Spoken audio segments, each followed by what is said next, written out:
যখন চারিদিকে ফিতনা ফাসাদ অনেক বেশি বেড়ে যাচ্ছে, নীতি নৈতিকতার অবক্ষয়, পারিবারিক বন্ধন অস্বাভাবিক, শিক্ষা দীক্ষার অভাব, ধর্মীয় মূল্যবোধ একেবারেই তলানিতে গিয়ে পৌঁছেছে, এমন সময় পত্রপত্রিকা এবং মিডিয়ায় চোখ বুলালেই আজকাল প্রতিনিয়ত সংবাদ আসে বিভিন্ন শ্রেণীর নারী, শিশু, মহিলাদের ধর্ষণের সংবাদ।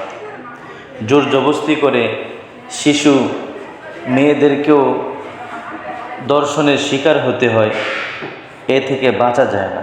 স্বাভাবিকভাবেই এই অবস্থায় একটি প্রশ্ন আসে সকলের মনে, এমন কঠিন পরিস্থিতির সম্মুখীন যদি কোনো নারী হয়, কোনো ক্রমেই সে মানবরূপী শয়তানদের হাত থেকে বাঁচতে পারছে না, তার সামনে দুটি অপশন, হয়তো জবরদস্তি করে না পেরে উঠলে এক পর্যায়ে নিজেকে তাদের কাছে পরাজিত ঘোষণা করে তাদের ডাকে সাড়া দিয়ে ওই কাজে ব্যস্ত হয়ে যাওয়া, অপরদিকে আত্মহত্যা করা। তো এই কঠিন পরিস্থিতিতে নিজে ধর্ষণের শিকার থেকে বাঁচার জন্য আত্মহত্যা করতে পারবে কি? ইসলাম বলে, ইসলামে আত্মহত্যা অত্যন্ত কঠিন একটি মারাত্মক নিষিদ্ধ কাজ এবং অকাট্যভাবে প্রমাণিত হারাম। কঠিন এই মুহূর্তেও মহিলার জন্য আত্মহত্যা করার সুযোগ নেই, এই পথ বেছে নেওয়ার সুযোগ নেই। সে তার নিজ সক্ষমতা অনুযায়ী যার পরনাই চেষ্টা চালিয়ে যাবে নিজেকে বাঁচানোর জন্য, নিজের সতীত্ব, নিজের যেই পবিত্রতা, এটাকে সংরক্ষণ এবং হেফাজত করার জন্য।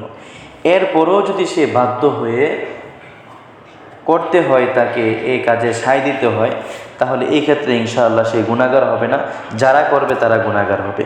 হাদিসে এসেছে, মুসলিম শরীফের রওয়ায়াত, বুখারীতেও এসেছে, হযরত আবু হুরায়রা রাদিয়াল্লাহু তাআলা আনহু থেকে বর্ণিত, নবী করিম সাল্লাল্লাহু আলাইহি সাল্লাম বলেন, যে ব্যক্তি কোনো পাহাড় হতে নিজেকে ফেলে আত্মহত্যা করবে, সে ব্যক্তি জাহান্নামেও সর্বদা ও চিরকালের জন্য নিজেকে ফেলে অনুরূপ শাস্তি ভোগ করবে। যে ব্যক্তি বিষ খেয়ে আত্মহত্যা করবে, সে ব্যক্তি জাহান্নামেও সর্বদা চিরকালের জন্য বিষ পান করে যাতনা ভোগ করবে।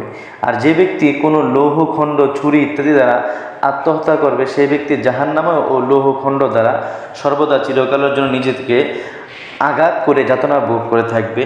এর ব্যাখ্যায় শাইখুল ইসলাম রাহিমাহুল্লাহ তিনি উল্লেখ করেছেন, যেটা ফতোয়া হিন্দের ভিতরে আছে, যদি জিনার ক্ষেত্রে কেউ বাধ্য হয়, জিনা করতে হয়, জবরদস্তিমূলক কারোর সাথে জিনা করা হয়, তাহলে তার জন্য আত্মহত্যা করার সুযোগ নেই, যাই হাদিস থেকে বুঝে আসে।